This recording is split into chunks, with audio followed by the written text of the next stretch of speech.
they say it takes two to tango. It takes three to have a really good panel. Nick Gillespie joins me, Chuck Walter. Our third conversationalist today is Patrick Mooney, senior writer for The Athletic.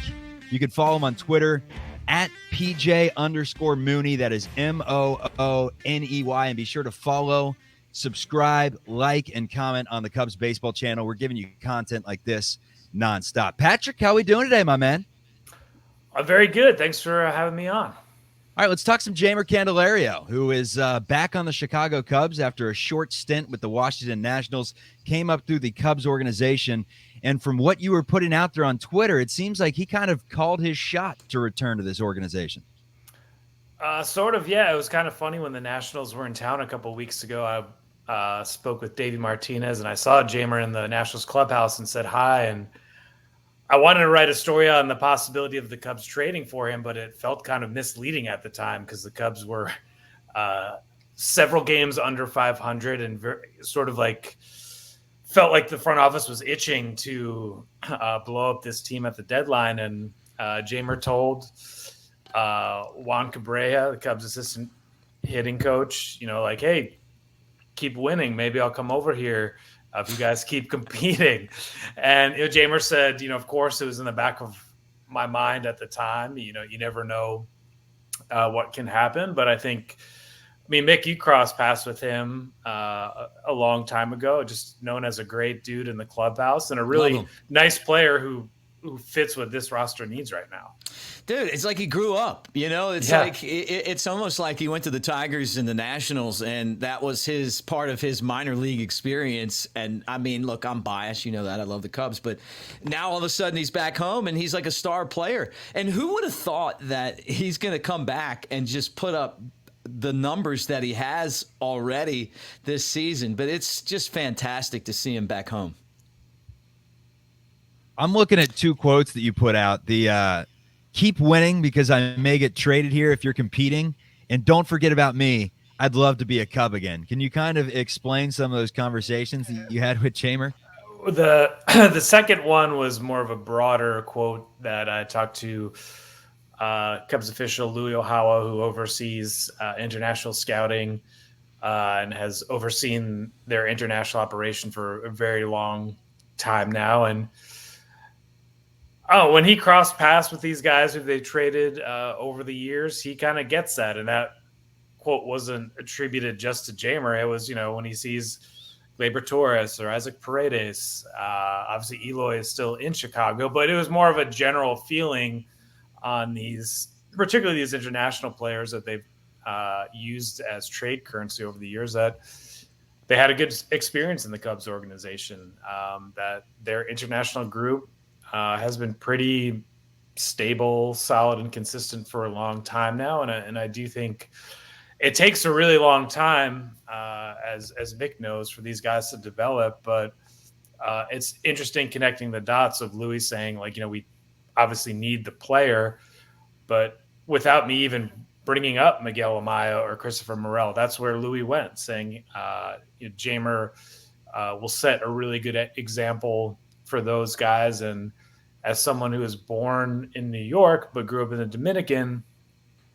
Jeimer just has a really good ability to kind of move between different groups, and going all the way back to his time in the old Dominican Academy or Instructional League in Arizona. He was someone who could kind of communicate messages for coaches or help bring guys together, and he'll have at least 2 months here to do that again.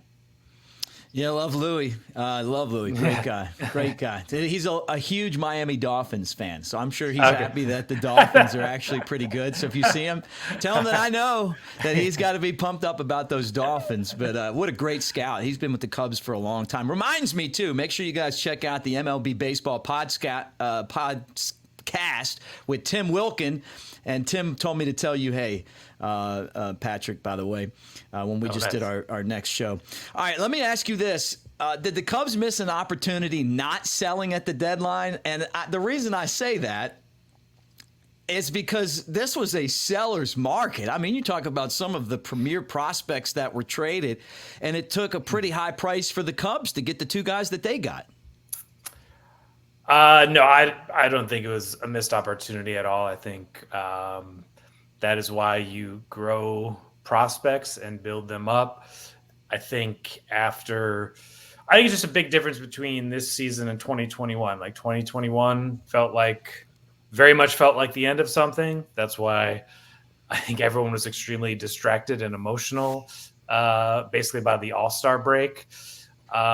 You've had the Yu Darvish trade. You've had two cycles of being sellers at the trade deadline. You've already made significant changes to your scouting and player development operations going back to towards the end of the 2019 season. Like once they got close enough to 500, like it wasn't a hard call, and that was Jed Hoyer's own words. I mean, you're a big market team. You're a couple games out of a playoff spot. I think you have to honor the work the manager's done, the coaching staff, and this is not the most sentimental, warm and fuzzy organization, but these players didn't give up. There were lots of times they could have folded, and there's been just several wins just in July alone. There's a comeback win in Milwaukee against Devin Williams. They got down, 7 runs against the White Sox last week. Yeah, great game. That Mike Tauchman catch, like there's kind of no turning back at that point. Right, you can't let the players down. It's been incredible to watch the evolution of Cody Bellinger. In the World Series I guess it was the Braves series in 2020, I believe it was, when he hurt his shoulder celebrating, and then really struggled after that to pick back up his game. Comes to Chicago, and it looks like, at least when he's healthy, everything has been figured out. What are the chances that Cody Bellinger's in a Cubs uniform long term? I think he will be their number one priority this offseason, locking him up. And I think Cody Bellinger will be very open to return. By all accounts, he enjoys playing at Wrigley. He lives not too far from the Cubs complex in Arizona. He likes the coaches. He likes playing for David Ross. And it'll come down to money. There's really we can talk about, how these hitting coaches have known him since he was a young guy in the Dodger system, but or how close he is to Sloan Park. But ultimately, it'll be Scott Boras and Jed Hoyer doing a deal. And Scott Boras' track record is that he usually tries to find an owner to do a deal with. So I just think it's been really interesting to see a guy who just fits perfectly with this group in this moment. A left-handed hitter. Just think of how many center fielders the Cubs have cycled through, how big a hole first base has been since Rizzo left. And I also feel this is a very serious group of players that they've built around, which is obviously a good thing. But I also think Bellinger's just kind of breezy confidence rubs off on them a little bit. This is not someone, he works really hard, he plays really hard, but he's not talking about his expected WOBA or wearing every single at bat. And maybe he was like that towards his end of his time with the Dodgers. Obviously I wasn't there for that, but the change of scenery here, his playoff experience, it's just a swagger that they needed. Yeah, it's been fun to watch. Let me ask you this. We're going to see if they're going to sign Bellinger. And I know that this may feel like a pipe dream right now, but there's been some stories that they possibly, talking about the Cubs, may want to get in the Shohei Ohtani sweepstakes. Could that possibly happen? Oh, they'll certainly be involved. They talk to everyone about everything. I just think this has not been an organization that has kind of done contracts to that level before, that I think that will be interesting. And also, we have no idea what Shohei Ohtani wants. I mean, he's going to get, he can basically name his price and structure a deal, tailor a deal to his liking. And, you hear different theories about him, wanting to be on the West Coast, or that the Dodgers are going to go all out on this. I wrote when the Cubs got swept in Anaheim at that moment, if you're Shohei Ohtani and you want to make not just your case for the Hall of Fame, but to be like the greatest baseball player ever and, win multiple World Series rings, win all the awards you want, like the Cubs in the middle of June were not like a serious place. Like, what was the draw then? You know what I mean? Of just like, this was not a good team. It was certainly not the team that he decided to meet with when he invited a very select group of teams to Los Angeles to meet with. So I do think it matters like how they finish here, that, if they do make the playoffs, I think they're a little more credible. But like looking at this question here, of course the Cubs will make their pitch to Ohtani. Of course they're going to ask around about this. But like, you also kind of have to be realistic, right? Like, you're going to have a very engaged audience with Cody Bellinger. And I think Ohtani, like all those free agent deals are like kind of long shots, right? Like the odds are against it. And with Ohtani, we're all just kind of guessing here because he's going to dictate the terms of everything and pick what he wants. And I just don't know what that is. Marcus Strowman was one of the best pitchers in baseball over his first 15 starts, had a sub-2.5 ERA. Over the last 4, it ballooned, had a 15 ERA over those last 4 starts. Obviously, now on the 15-day injured list due to hip inflammation. What's the level of concern with Strowman moving forward this season?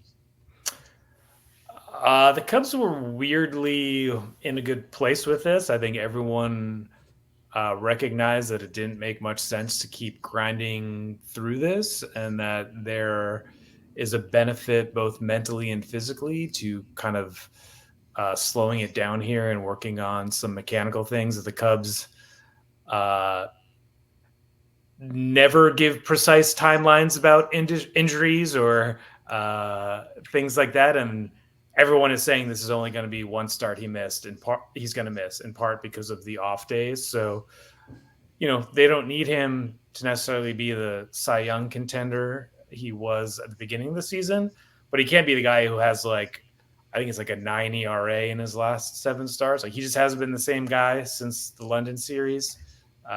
He feels like he needs this. The Cubs agree with that. And I don't know, between him and Drew Smiley and a bullpen that's been pretty taxed thus far with guys who don't have super long track records of like durability or length in the majors, I think there's still a lot of question marks. Like, Wrigley's, the atmosphere has been great. The vibe in the clubhouse is good.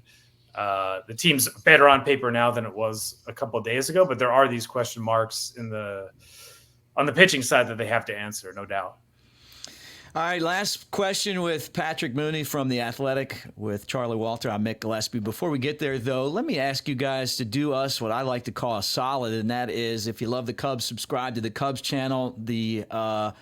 Honestly, we've been kind of blown away by the amount of subscribers, and we're going to keep that going. And that's because when we get to 1,000 subscribers, we're going to give away a Ryne Sandberg bobblehead doll. And we've also got a Rhino autographed baseball. So we got some cool stuff that we're going to share with you guys. And then, of course, Mooney, when we get to that point, we're going to celebrate by coming to Wrigleyville and doing a watch party.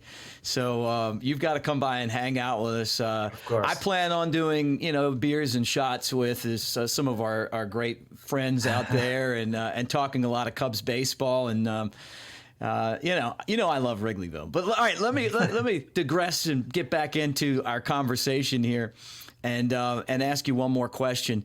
With the Cubs right now, having blown out the Reds back-to-back games, they're in the mix. I mean, they're only 2.5 games back in the wild card, 3 games back in the Central, but they've also been on a great streak. You know, they've won 10 out of 12 or whatever.